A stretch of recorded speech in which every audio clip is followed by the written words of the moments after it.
So tonight, the NDC at Crossroads. There's a question mark there because we're about to have a fascinating conversation with a member of the Council of Elders, and you know him. I'll disclose his identity shortly. But there's a document that is at the heart of the conversation tonight that we got to see.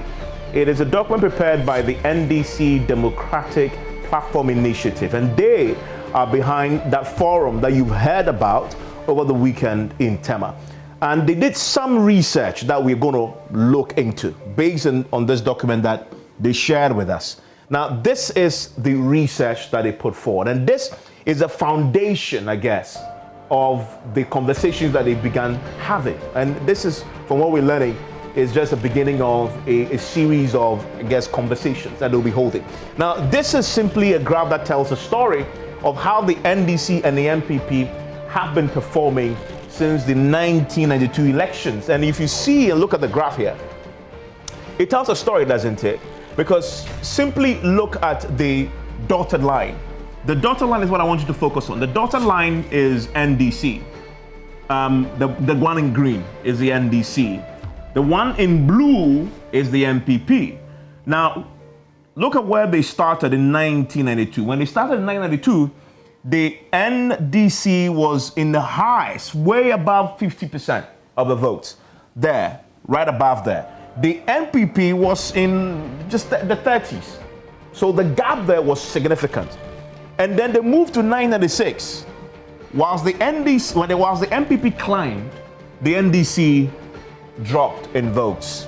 Now, this has consistently been the story every election year since 1992, all the way to something that happened very interestingly in 2000.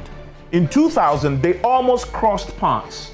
And that is why the narrowest of victories for the NDC emerged. This was when we had historically a third round in our elections. Remember 10? This was 2008. And you see here where both parties intersect in terms of performance. But most importantly, the NDC won that election, but if you track it from 1992, that was a poor showing. A party that started in the highs of 50, close to 60%, all the way down, pulled down to the 40s, thereabout. I mean, just barely winning that election. And then from then on, their fortunes have begun to dip significantly. And so they end up in the 2020 election now below the MPP.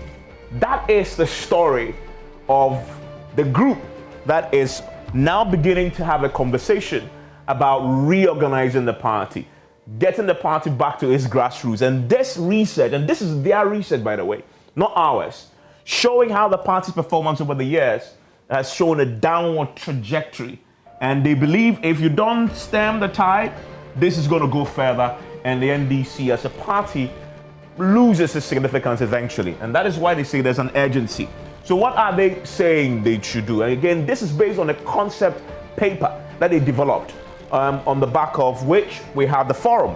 So they talk about a few things. They identify the problem, right? They talk about no functioning branch network as one of the key reasons why this graph is a reality, or has been the party's reality since 1992, coming to 2020. Then they say no political program that states party values as another issue. No strategic plan, development plan guiding overall growth of the party, key issue they identify. No intellectual or policy operations except in self-defeating context of election campaigns. And this is fascinating. We're going to get into that very shortly. Now, no financial strategy, and I find this really fascinating also. Listen to the diagnosis. No financial strategy or plan other than reliance upon a handful of wealthy patrons whose wealth is believed to be the result of corruption. Direct quote from that concept note. Again, no strategic or tactical campaign capacity. And you wonder, who are these people that have become a small, wealthy group of people who are controlling the party in terms of wealth? And some may ask, what is wrong with having a small group of people lead the party financially? I mean, isn't that what you expect, that a small group will always have more resources than the rest, and so they will take the lead? What's wrong with that? We'll interrogate that. Poorly trained polling agents, and we've seen this as a complaint from the NDC consistently election to election. No credible democratic leadership, election system, just open auction. It's almost suggesting that in the NDC, there are elections, primaries for election of national executive and presidential candidates are open auctions. Really interesting conclusions there. They also say, way forward.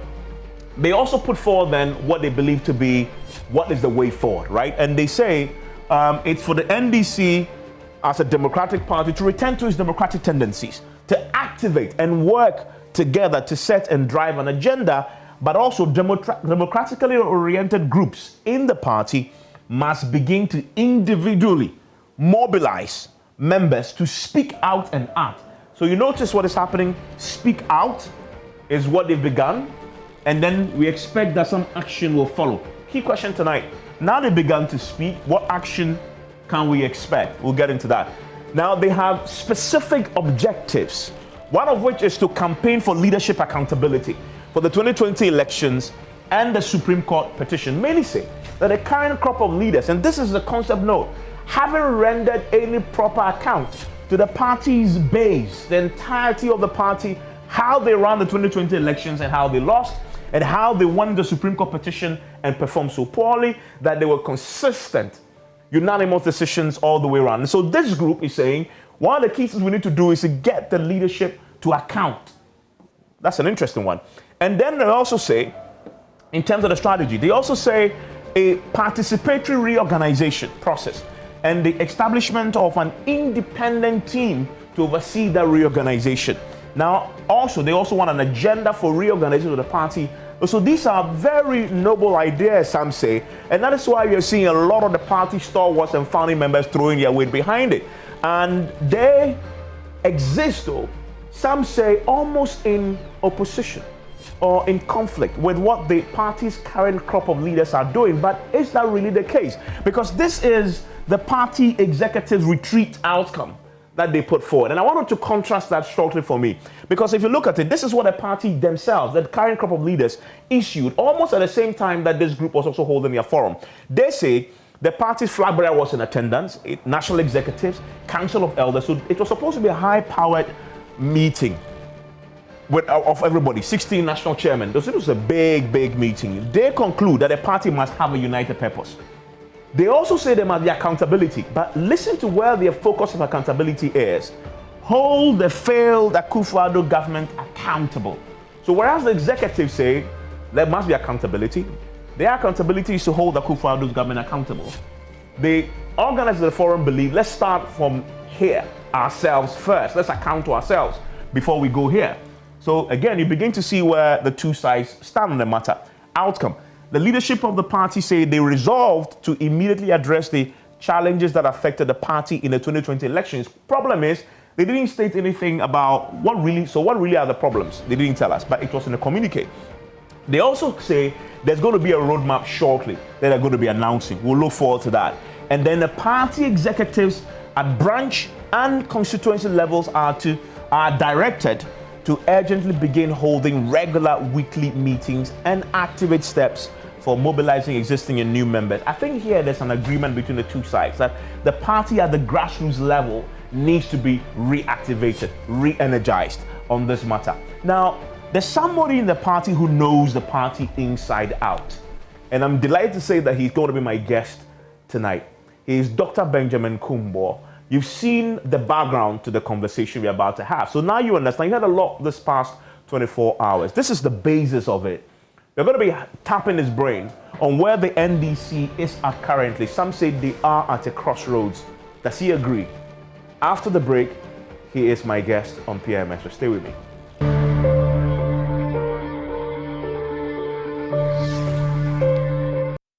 Thank you very much for joining us here on PM Express. And my guest tonight is Dr. Benjamin Kumbo. He's a former Attorney General, and he is also a founding member of the party, but also a member of the party's Council of Elders. And they've been very busy recently, actually, trying to help the party resolve a number of issues, particularly what came up in Parliament recently.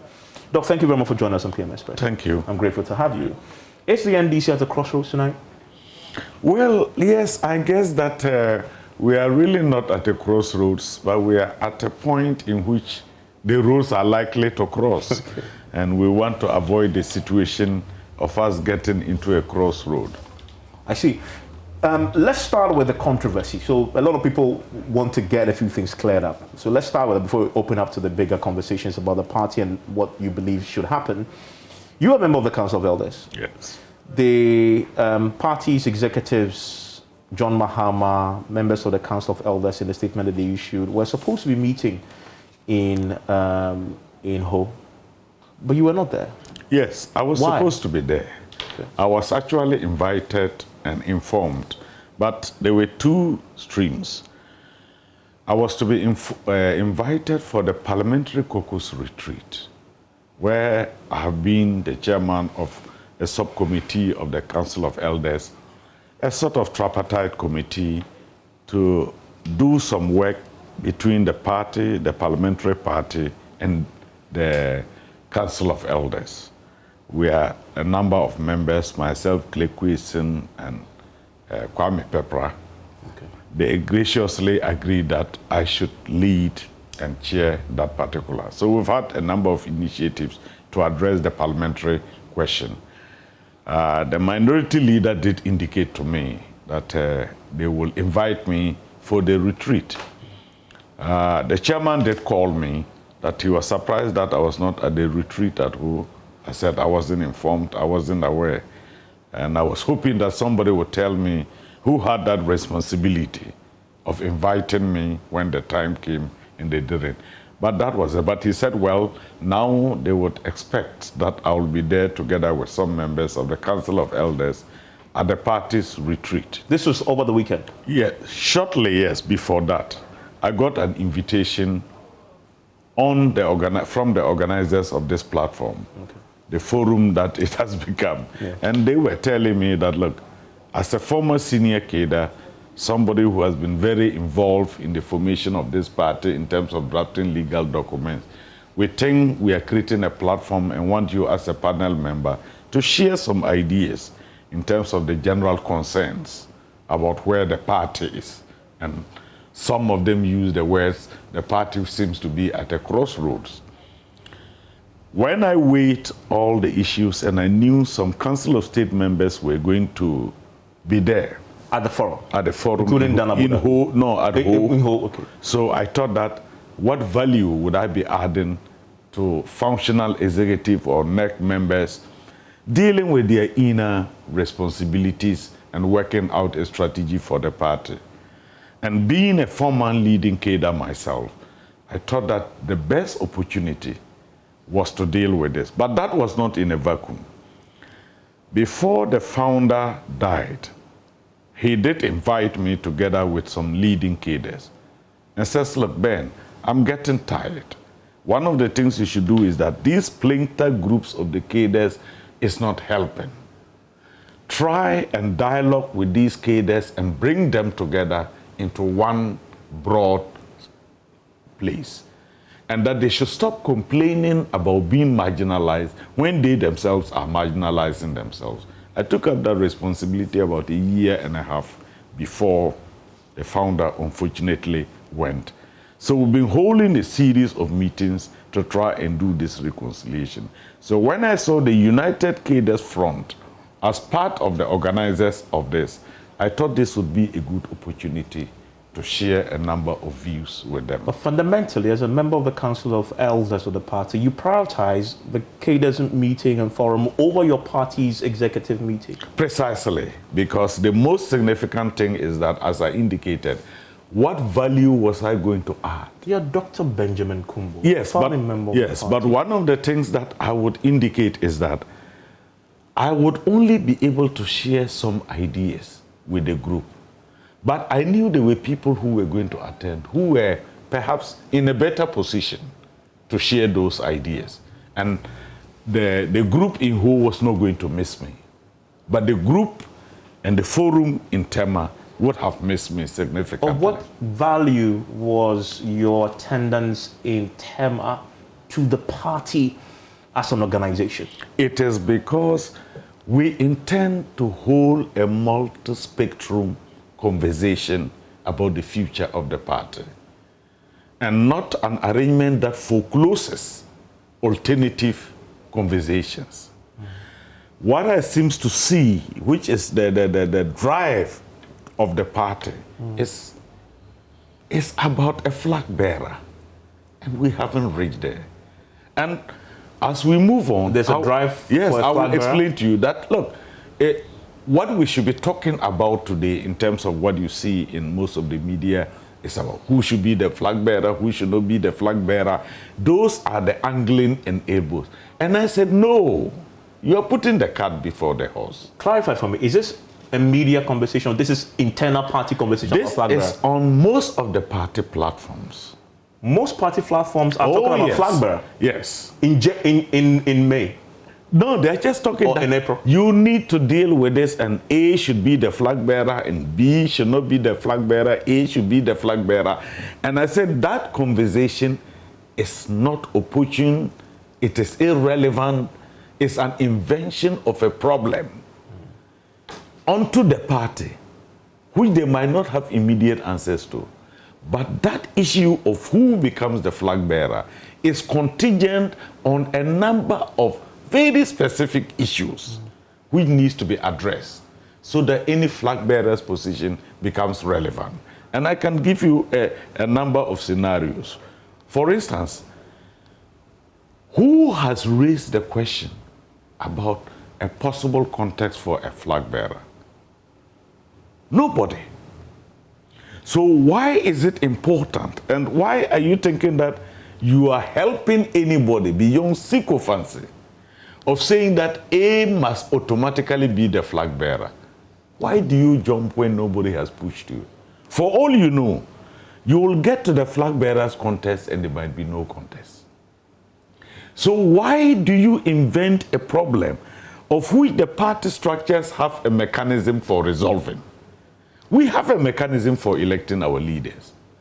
Imperfect as it might be, it might be, but what happens is that a mechanism exists. What we do not have a mechanism for are the challenges we are facing. Internal party democracy, how to maintain the values of the party. And these are ones you don't have mechanisms for, and they are the ones that require an engagement and a wider conversation. So that is why you prioritize this particular Precisely. Now, you talk about the flag bearer contest, which is already parties talking about. In fact, some of it has spilled over into the public domain. I've heard some elected members of the party. On my show, Deputy General Secretary said he believed John Mahama is your best option for 2020. Is that what you're referring to? Yes, but what I'm saying is that why do you take such a position when there's a mechanism for electing the flag bearer? And the mechanism is through elections. Your vote at that election is one vote. Your vote at that election is supposed to be private to you. What is the motivation of announcing your vote? What do you think the motivation is? And that is exactly the question that we are raising. The question we are raising is that you are doing a great disservice to the last flag bearer by this level of behavior. Because if you are an officer of holding an office in the party, and you know that you have not opened up the gateways for people to decide who should be the flag bearer, why do you jump the gun? Once you do that, your legitimacy comes into question. And anyway, you are not helping anybody by jumping the gun. For all you know, there is an unexpressed consensus that this is the direction in which we are going to go. The motivation for me cannot be noble. Because for me to come out into the public now and announce that I am going with A or I'm going with B, the question I'm asking is that, what point do I have to prove? Am I being suspected of not going with A or B, and that's why I have to come out openly to say it?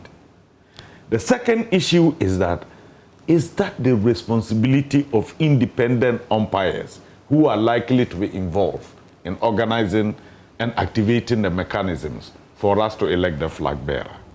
I need to ask you this though, on the forum, but finally, before we go to the specifics. Today, the Deputy General Secretary says the forum that you attended was not sanctioned by the party. The party didn't know anything about it, and you guys were on your own. In essence, distancing the party as elected leaders from the forum that you organized. Yes, I heard him. I heard your clip and all those things in the afternoon.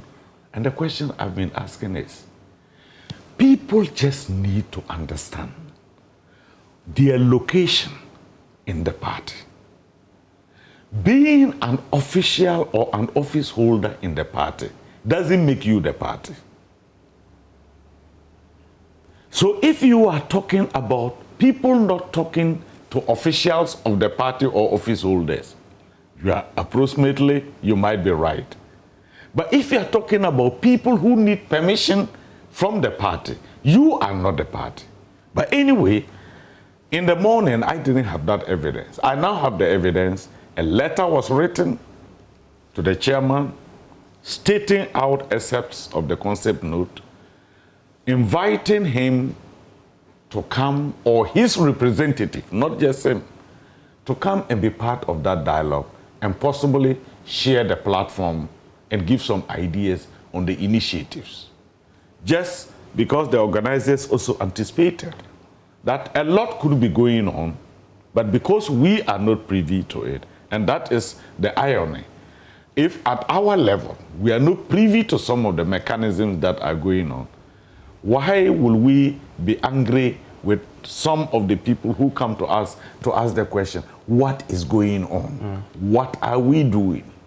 And what you've seen and the development and conversation that's taking place is not just coming from a vacuum. When we get to a point, I'll give you the historical context and why this conversation has to take place at this particular time. Why? So the real reason, let me deal with it. Yes, an office holder of the party to come and say what took place there, because it had something to do with cadres, was not sanctioned by the... Does he know the number of meetings that cadres have been holding every 2 weeks to bring all the cadres together to form a formidable force to make sure we have a clearer idea of our contribution in the 2024 election? Perhaps he has no clue. Did the party office holders have to authorize that those meetings? Let me tell you, regional blocks, in fact, all sorts of groups are meeting right now. Is it because we chose to do it publicly and transparently that becomes an issue? But that doesn't encourage unity. What we did to unite the party's executives, or at least were elected. Precisely. But anyway, the bottom line is there is an official document that invited the party and asked them to come and make an input. I'm told by Ms. Nchubo that they didn't get a response to that letter. Well, you didn't need a response. But I can tell you, as a matter of fact, that I have heard some response unofficially. That is verbally said. I will prefer to keep that as an internal... As in they will not attend? No. What I know is that there had been a response, and the response confirms the fact that they did receive the letter. Okay. And I like to keep that, because as an internal party matter. Let's go to some of the specifics about why you're doing this.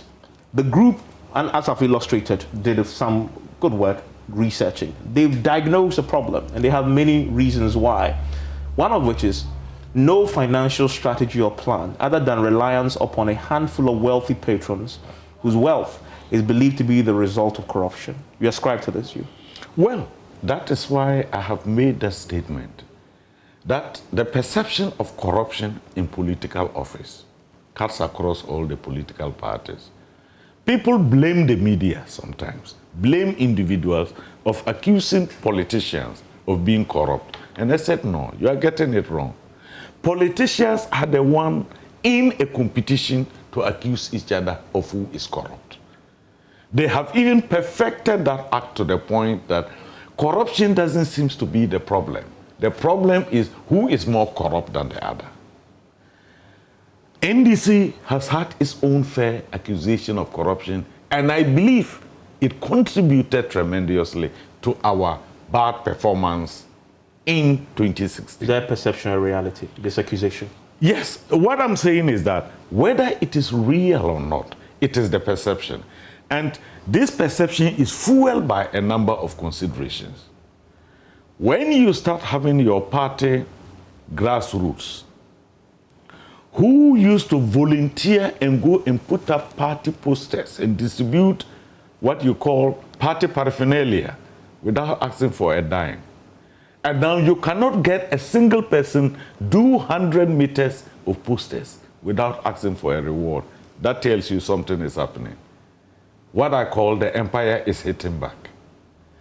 Once that perception gets to the local level at your grassroots, that all you are doing in public office is corruption, why do you expect they should work for that party without a reward? There is a new cliche in all the political parties among the grassroots that if they try to fleece public office holders, they say that that is also our ex gratia. We have to take our ex gratia before the 4 years come. So we have been building unconsciously or consciously a culture that feeds into this idea that the electorate are convinced beyond doubt that politicians contesting elections to serve this country, the ideas and reasons is not service. It's about themselves. And there's enough evidence. You get people to beat up your contestants, your other opponents, so that you get elected to serve people. You go and pay money, give bicycles, television sets, microwaves, to people to be elected to go and serve. Why do you think anybody is so naive to see that your intentions are not noble ones? When you put all these things together and galvanize them, we are gradually shifting this country along a path that is not helpful. Since you're talking about NDC, is this the NDC's reality you're talking about? I'm talking about a national reality of which NDC is a part. Okay, but the diagnosis says yes, the diagnosis your about party it is now being controlled by a handful of wealthy persons. That is the allegation. But is that true? Because that a handful of wealthy persons are controlling your party? When you want to explain it scientifically, we have all been in this NDC town. We've known each other. We know our financial potentials over the years. Perhaps some of us were even in a financially better position than we entered public office. Explain to me when today people are talking of men of substance and those who contribute to the party. And the question you ask is that, how industrious have these people been over a period of 4 or 5 years to be able to generate this amount of wealth to make a contribution to the party? How lazy are the rest of us that we too have not been able to generate those type of resources to contribute to the party? When you start making this type of analysis and you tie that in with allegations of corruption, you begin to have the feeling that, look, let's take an inner look at this and do a critical self-examination of how we conduct ourselves. Whether we like it or not, go and conduct opinion polls in this country. I talk to a number of people, and all they tell you that, Ben, you just don't get it. Your people were as corrupt as the people they are accusing of corruption today. Yeah, but your party needs the resources of these wealthy people to survive, without which the NDC... And that's why I'm saying that, you see, there's some logic that people do not get. And when you proceed in political work unscientifically, you end up drawing those conclusions. And I want to give you one vivid example. NDC performed so badly in the 2016 elections. When it was more resourced, it did better in the 2020 elections when it didn't have those resources. What interpretation do you place on that? What interpretation do you place? The interpretation is that money doesn't go everywhere. The second scenario is that, why is it that parties that have been in power and are more resourced have lost elections to opposition parties who have come to power? 2008, a classic Precisely. example. So the question you ask is that, Why is it that with all this evidence that we have, people still put a premium on money? I know money is important for political work, but that money is supposed to be used for human agents to deliver the votes. If there is a route, as a social democratic party, you can reach out to the people, then your requirements for financial resources is what I would consider as minimal, or the optimal level at which you need to do administrative things and to provide basic logistics. But if you make that the precondition for election victory, the evidence shows clearly that there is no direct correlation between the amount of money you put in an election and the outcome of that election. Who are these handful of wealthy people in your party? Well, I would not know them, but what I do know is that you do enter a number of places and they say, look, don't listen to these people. They just talk. When we wanted contribution from the party, what could they do? But some say they ran the 2020 elections. Yes, but that means that they have already identified some people who might be that small group that is being referred to in the concept. You don't know them? Who have the money? I don't think I do. Because where I stand and my ideological position, monetizing politics in an emerging economy is a dangerous step. Monetizing politics in a country or an economy where majority of the people are still down there and struggling is a dangerous step. Let me ask you a question that you are a lawyer of great renown. One of the diagnoses is, and I quote here, crumbling public credibility, your party, particularly after its apparent public deception regarding the 2020 elections outcomes, including the Supreme Court outcome. In fact, I've heard people hold a press conference in your party to say, tell us where the pink sheets that you said you had are. Is there a credibility problem when it comes to, and I like this phrase, apparent public deception? Were your people grassroots deceived? Because the questions people are asking from the grassroots today, and because I am a lawyer, and I did deliver a lecture on the virtual platform of the Center for Social Justice on the political, electoral, legal ramifications of the Supreme Court judgment. And I did raise a number of issues. Suddenly, all sorts of people were flooding me with me. When you went to court, because the backdrop of that is that immediately after the election results were coming, we started seeing figures coming, springing up region by region. This is how we are performing. The question that they are asking, as a lawyer, I understand the legal strategy that the lawyers employed in that particular petition as a straightforward matter of asking for a constitutional interpretation. But for the ordinary party member, that you said we had won the elections through the figures and collation that the party had done. Why is it that those figures did not find their way to the court? Did that surprise you? And that is a fundamental question that is being asked. Is it a valid question, though? It is a valid question because if you go back, and I still have a number of those figures, that in this region we got this, in this region we got it, you put all that together. We are running into a credibility problem here. When you take all those figures, and you take the figures that people are now talking about, again, very much like the Electoral Commission, there are discrepancies. There is only one way to answer this question. Come out and put it in the public domain. This is what we collated. This is what was the outcome. This is the margin by which we won. That has not been forthcoming. I suspect that your next thing is to ask the question about accountability. Yes, I'll come to that because there's a big thing in here because I think there's a... But I will come to it. But all I'm saying is that, you see, the party is a grassroots party. But first of all, are you surprised that those details have not been forthcoming? I don't know whether people have them, they have put them out and I have not come across them.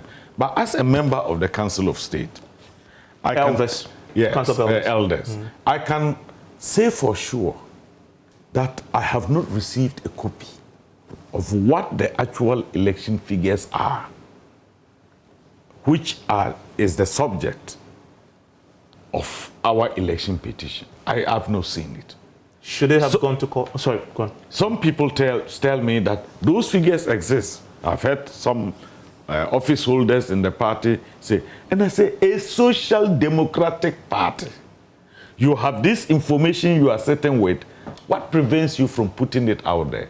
What prevents you from making it available to the grassroots so that some of us stop being harassed? Should they have gone? Most importantly, should they have gone to court? Should they have produced that in court as part of the case? As for litigation, you go to court for a number of reasons. You go to court to win the case and get a reversal of what you think is an offensive conduct. You also go to court as a conversation with the public on what you perceive to be a wrong conduct. You go to court as a struggle in which a group of people are coming together to introduce a new conversation on democracy in this country. There are 3 levels at which you can go to court. The strategy for which we go to court is bound to be varied. So going to court, for me, is a constitutional imperative. That nobody would listen to you when the Constitution provides that if you are dissatisfied with the outcome of elections at the presidential level, the first immediate step to take is to go to court and challenge it. So it's a constitutional imperative. You had no choice. Otherwise, you should forever hold your peace. So going to court has a legal and constitutional basis. And I think will those figures have helped your party's case in court? I don't know what the figures are. I mean, the figures that they promised and we all had prior. And that's what I'm saying. Until I know the figures, and I have seen it, the probative value of those figures needs to be evaluated. Assuming they had it, you expected it there. And what I'm saying is that because I have not seen it, I don't know the quality of it, the evidential value of it, and whether it could make a difference. So with your experience, what was your best guess when it didn't show up in court? When those figures didn't show up in court? Yeah, my worry actually initially was that, look, we need to be careful. Let's play the law's game, but let's also play the game of the mass of the people. The mass of the people don't understand your legal jargon and complications. You must, while the case is pending in court, run a parallel arrangement that keeps a conversation at the basic level with your constituents. If you find out clearly that it is not possible for you to come out, you don't give that impression that we won the elections. And the people are legitimately asking, by what margin and by what figures? They say, oh no, hold on. These are matters that are confidential to who? These are not matters that should be discussed publicly. And I don't know who now is the public and who are those who need to know these figures. Were you surprised your party lost the election petition? In all honesty. Yes, there are challenges with it. But surprised or not? No, there were a number of reliefs. And I thought that, yes, they could rule in this particular way on some reliefs. But there was a fundamental relief that I think the court should have ruled differently. And I've always maintained it. That is the cardinal relief that by the declaration under the CI, the results that were declared could not have been the valid results. And this is because the Electoral Commission declared the results as is required by the Constitution by a constitutional instrument. The next day, you change it with a press statement. The third day, you change it in another way. All you needed to do was to go back and amend that constitutional instrument and indicate that we are now redeclaring, for want of a better word, that after having observed some errors, we think that these are now the proper figures, and we are now amending the CI and to introduce the schedule in the CI to show that this is the declaration. As things stand now, the facts on which the Supreme Court ruled on that issue are not declared results as anticipated by the Constitution. They are simply somebody saying this is what is now the right position. Is that how the Constitution provides for you to declare results and winner? No, it requires a constitutional instrument. And this is the argument many people have been missing. So just for clarity, you're saying that with the exception of that particular relief, you're not surprised that they lost on the other reliefs? No, the consequential effect of that relief would have sent us to the presumptions. Because if you read the judgment, there was a point in which the presumption of regularity, that if somebody is given a duty, the interpretation and implied provisions show that you are presumed to actually have performed that duties in accordance with law, which is a rebuttable presumption. When you link that up with that substantive relief that I asked, you saw that the presumption was rebutted. And the rebuttal of that presumption was that the results on which the Supreme Court was ruling were not declared by a constitutional instrument. So this was enough. So you see the connection between them.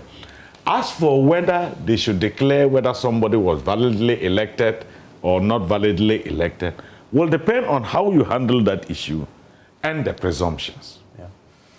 And that is Dr. Benjamin Kumbo. I'm going to take a quick break. When I return, we'll talk about accountability. Because one of the key, most important objectives is party leadership accountability for the 2020 and also the election petition. He touched on that. We'll look at that when we return from the break. But also the question that a lot of people have asked, that this forum is just a bunch of Rawlings loyalists who want to feel important to get in the party, and that this is a losing battle that they've begun, that Rawlings ideology is long gone, and this NDC is well and truly a John Mahama NDC. Stay with me.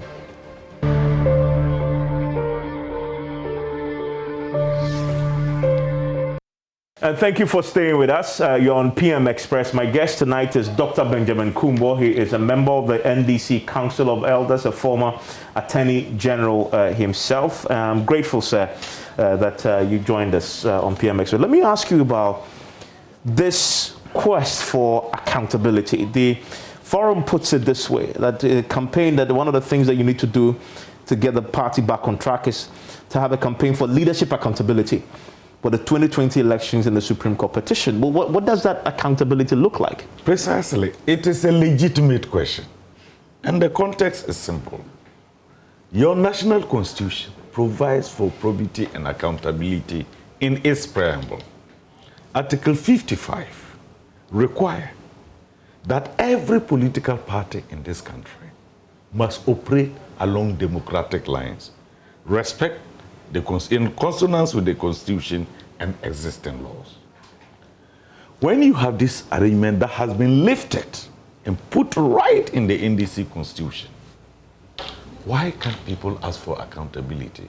But you see, the question accountability is narrowly interpreted by people to think about finance, profit and loss. That is not it. Political accountability is vertical and horizontal. That you account down to the grassroots and account across. Accounting for what exactly? Accounting for your stewardship. And the reason why issues of accountability is being raised, people don't know today what exactly are the collated figures from 2020 elections. I can show you many more. People don't know.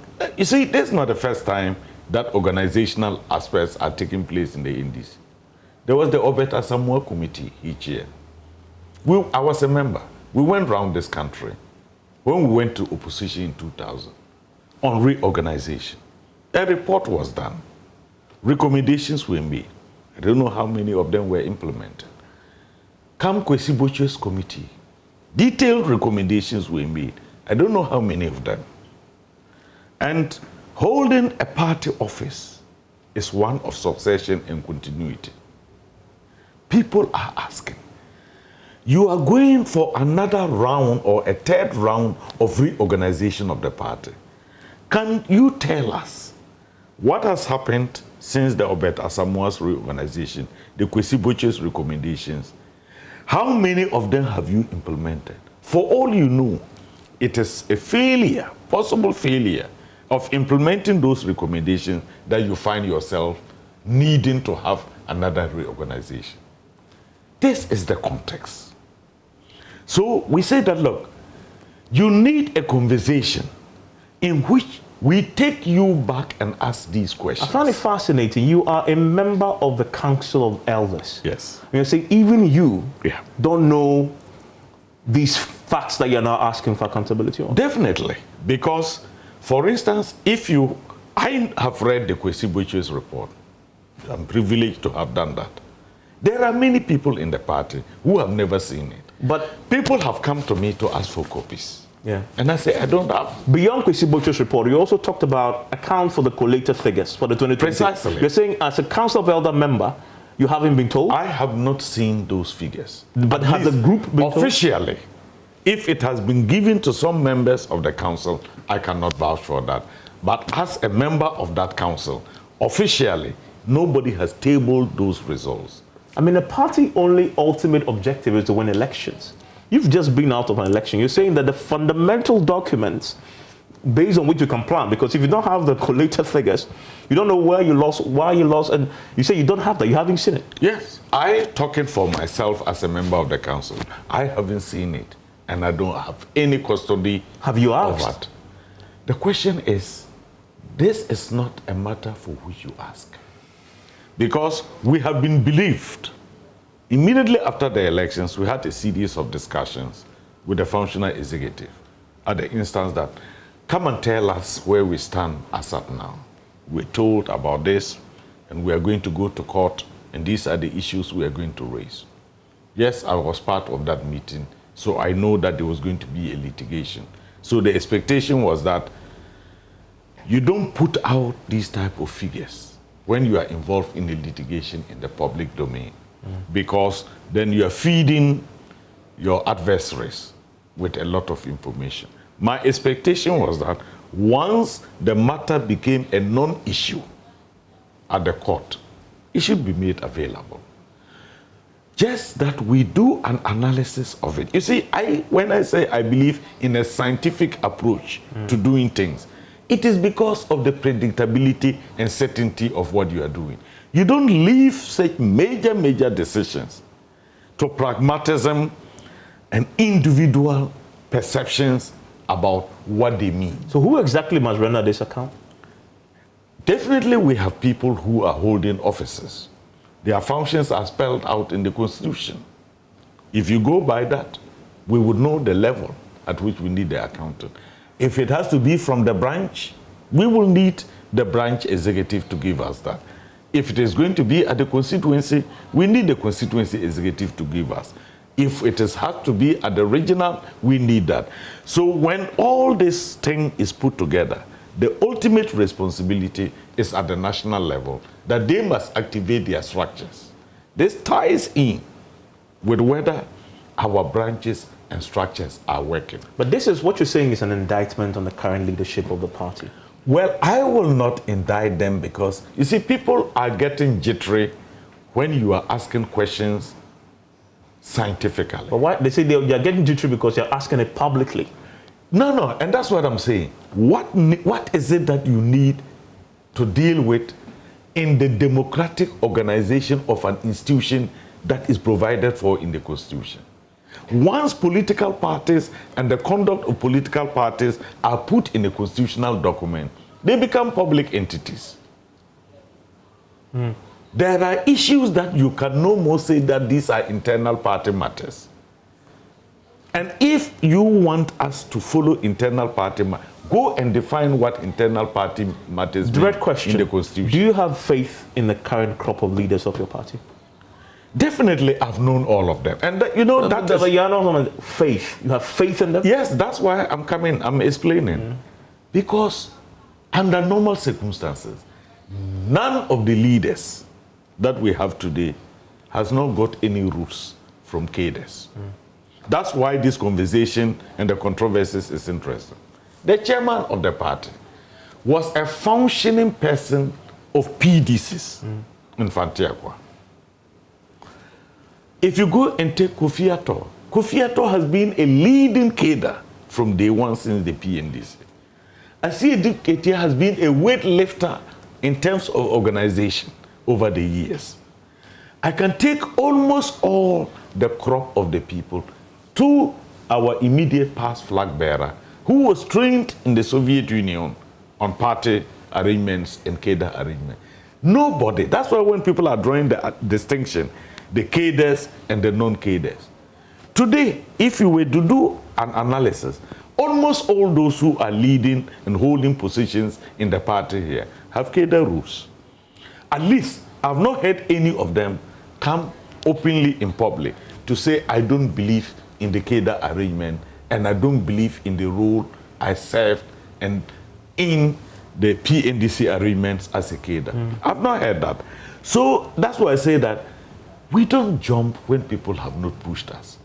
So when any conversation comes out, everybody is looking at all these people as comrades since the PNDC period. Fortunately, Potofi has been one of the leading cadres. He was chairman of the party. And I can take you through the history of this party. But my question, do you have faith in the current leadership? Well, it depends on the type of faith that you are asking. Faith as in they can do the job. The capacity to do the job, there's no doubt about it.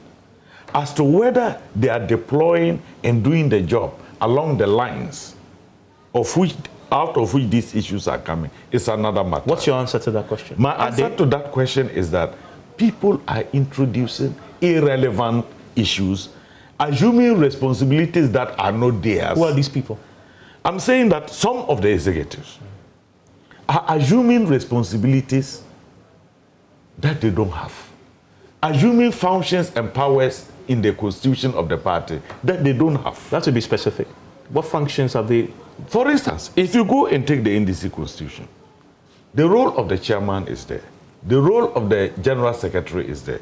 The role of the treasurer, organizer, integral wings of the party is there. They are all spelled out in terms of what they do. They should go back and find out whether some of the issues they are engaging in, to the extent of asking whether people need to get permission to carry out activities as members of this party, is part of their mandate. But that's a very narrow concern, is it not? Because if it's just about whether or not you can hold permission, that's... Precisely, and I say that when you degenerate to that level of triviality, of form and not substance, that is what creates the problem as to whether you are performing your job properly or not. So your final verdict of faith is what? In them is you have faith or you don't? I do have faith because I know the NDC system. But to be honest with you, we are dealing with human elements. And when you entrust a level of responsibility to human elements, as to whether they succeed or not, depends on how you hold them to account. Have they succeeded? That's what I'm saying, that we are the ones to blame. Because if they fail, it is because we have failed. So they haven't failed? In our responsibility. I won't say if they have failed, we too have failed. Have they? That's what I'm saying. If they have failed, we too have failed. I'm asking for so more direct. We are interrogating this issue as to their performance. Yeah. How can you make an assessment whether they failed or not when you have not accounted on a number of the issues? We must be fair to everybody. You do not just jump into conclusions. For all you know, there are answers to all these questions we are raising. But have they accounted and communicated that to the rank and file of the party as a basis for assessing them? There's a view strongly expressed that Dr. Benjamin Kumbo, Guzi Tano, Dana Bodakwe, you are clutching at straws, the belief of a certain, not dying actually, they say dead ideology of the Rawlings values, and that is no more, that you're a dying breed, and that this whole forum and all the things you're doing is just an attempt to reassert yourself and to become more relevant again in the affairs of the NDC, and that you're almost dying and looking at how the young folks in the party have taken the helm of the party and running with it. With John Mahama at the helm.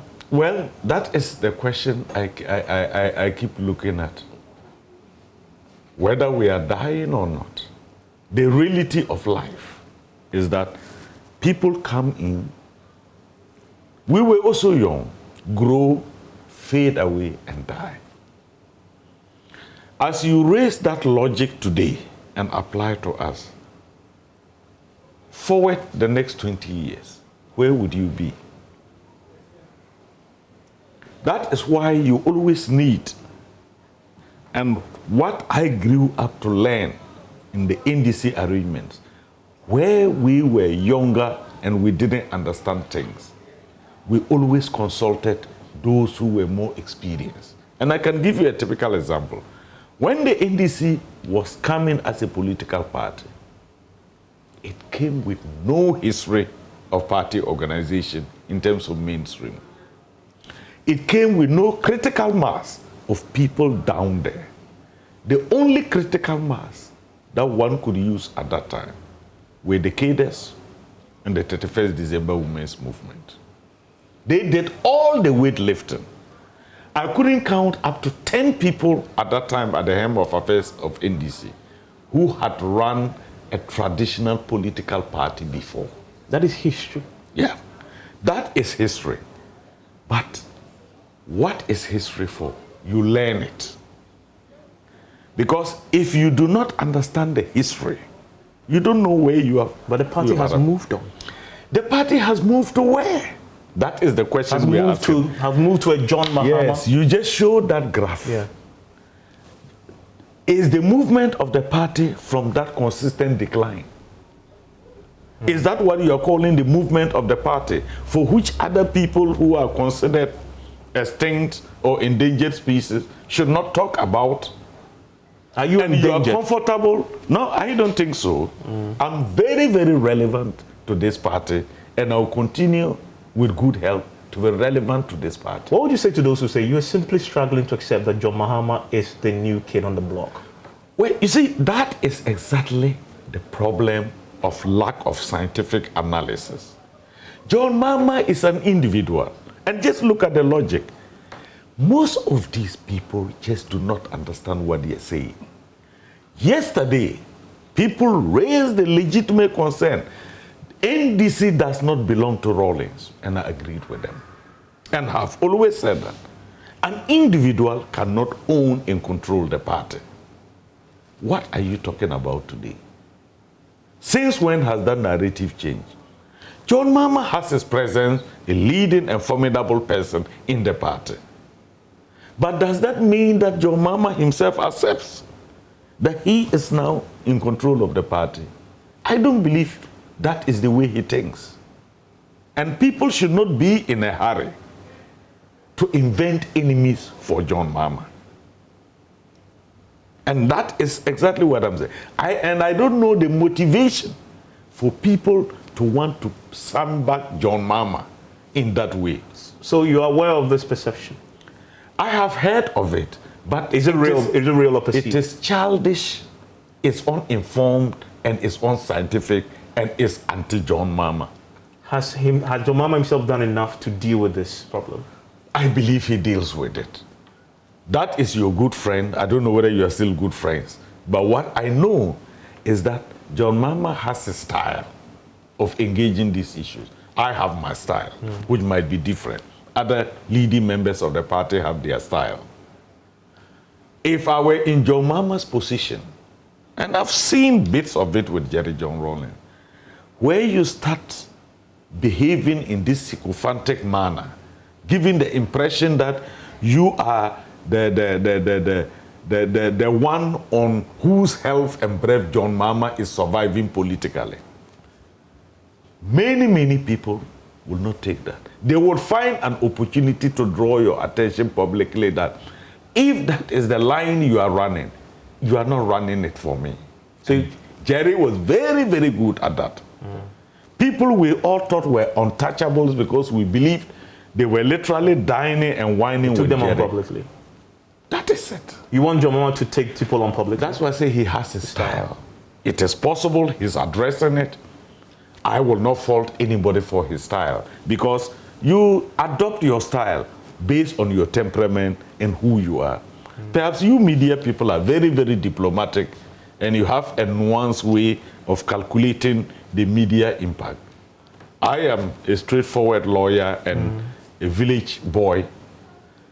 I have also grown up with some values in terms of how I engage these issues. What next for the forum?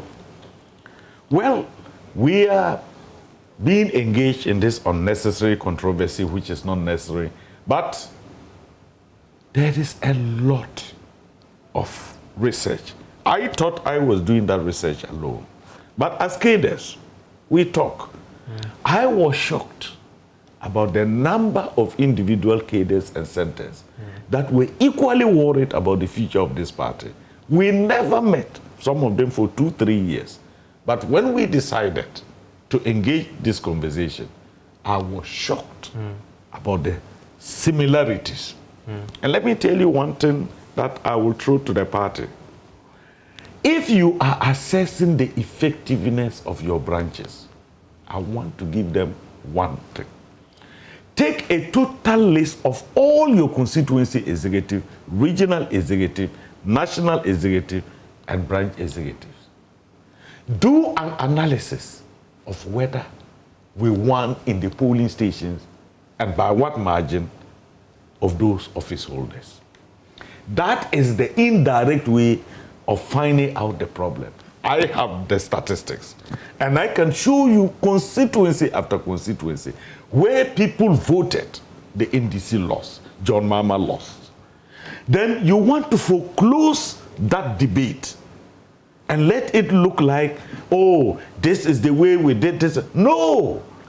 The policy of the party was adopt your branch and deliver it. I didn't adopt a branch. I adopted 24 branches and I delivered all the 24 branches. I want anybody who claims he is more interested in the future of this party to show me how many branches they adopted and how many they won. And that is Dr. Benjamin Kumo. Dr. Kumo, thank you very much. Yeah. If we're post-COVID, I would have given you a handshake, but I can't, so I'll do this. Yeah. And I'm grateful that he joined us. A lot of things to ponder about. Enjoy the rest of the evening.